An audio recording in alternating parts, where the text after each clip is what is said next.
In this video, you will learn how to solve equations with rational numbers. So what we're doing is we are working with equations that now have fractions and or decimals. And as we solve equations with fractions or decimals, all the steps for solving equations are the same. So nothing has changed. The only thing that is different is we now have fractions.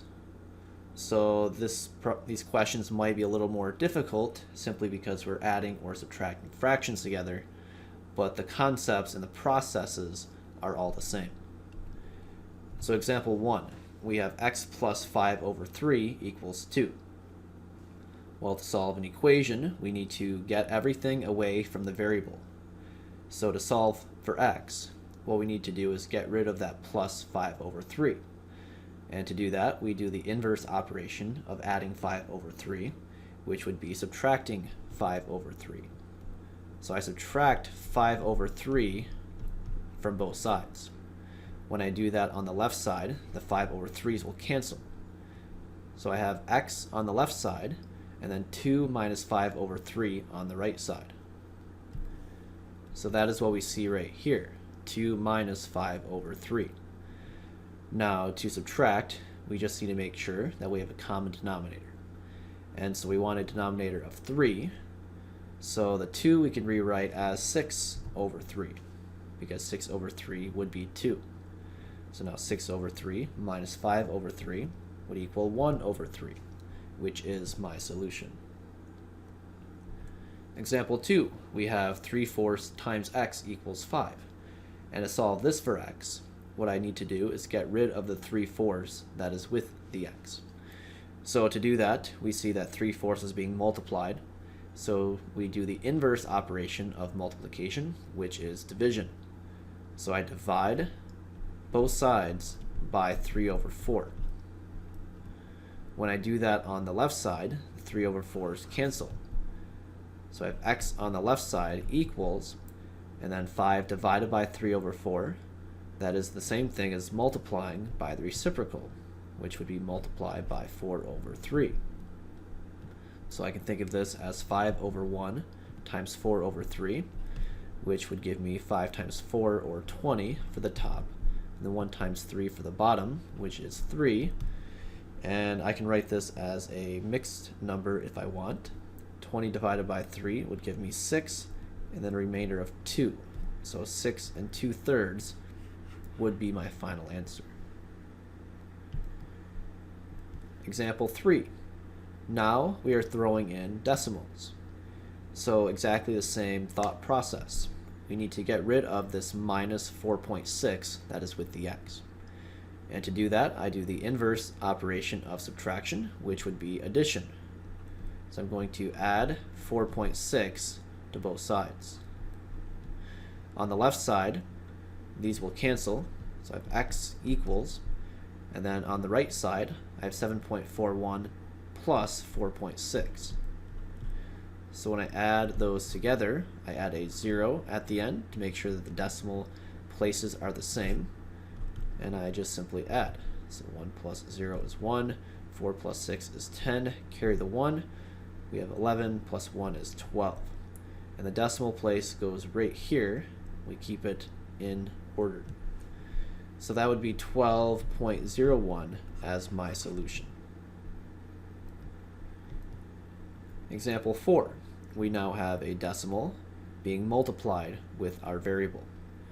So to get rid of this 1.4 that is being multiplied, I do the inverse of multiplying, which is divide.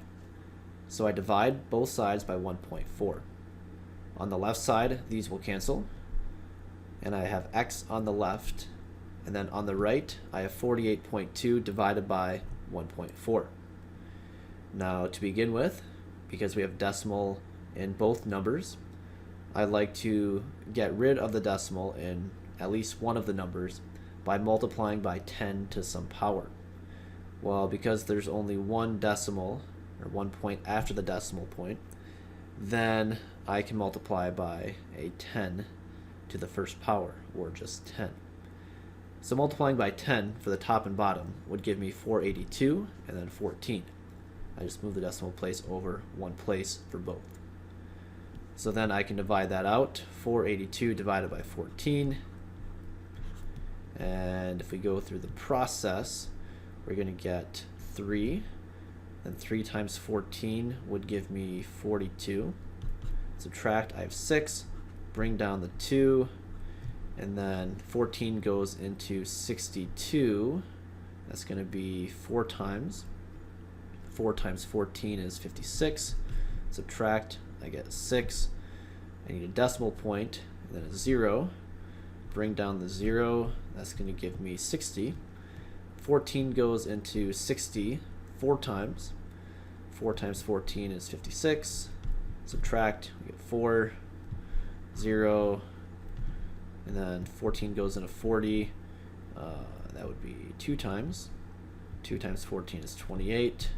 We have 12. And at this point, we can just start rounding. We can round this to 34.4 or whatever. So you can take that further if you wanted, but if you round it here to the tenths place, this would be 34.4. For example 5, we now have a two-step equation that involves a fraction, actually 2 fractions. So if you keep the fractions in here, you need to get rid of this 2 and this negative 3 over 4. So to do this, we do reverse order of operations. So we begin with our addition and subtraction. We see here minus 3/4.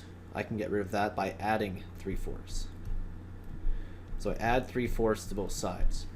When I do that on the left side, these will cancel. So I have 2x on the left equals 4 1/2 plus 3/4 on the right. When I'm adding the fractions, I could convert the 4 1/2 to a improper fraction. And I do that by taking 4 times 2 plus 1, which gives me 9. So that would be 9 over 2 plus 3 over 4. To add, I need to make sure that the denominators are the same. So my least common denominator would be a 4. So the first fraction, 2 times 2 is 4. So 9 times 2 would be 18. So I have 2x equals 18 over 4 plus 3 over 4, which would be 21 over 4. And then I just need to get rid of this 2. So this is 2 times x. So to get rid of it, I divide by 2. So 21 over 4 divided by 2, that is the same thing as multiplying by the reciprocal, which would be 1 over 2. So I multiply 21 times 1, and then 4 times 2, to get 21 over 8, which can divide, and that would give me 2. 2 times 8 is 16, and that gives me a remainder of 5. So 2 and 5/8. If you cannot do that in your head, you could take the time to divide out 21 divided by 8. You would get 2, 16, remainder of 5, and so then 5 over 8 is my remainder. So my answer is going to be 2 and 5 over 8. So you've seen a few examples with fractions when you solve equations, and we can show more examples if we wanted to, but the process will be the same for all of these. So when you solve equations, make sure that you do reverse order of operations. And then if you have fractions, the same rules apply as with normal numbers. And same thing with decimals. If you see a decimal, treat it the same as a regular number, and just be careful when you're adding or subtracting or multiplying. And that concludes our lesson for today. We will see you next time.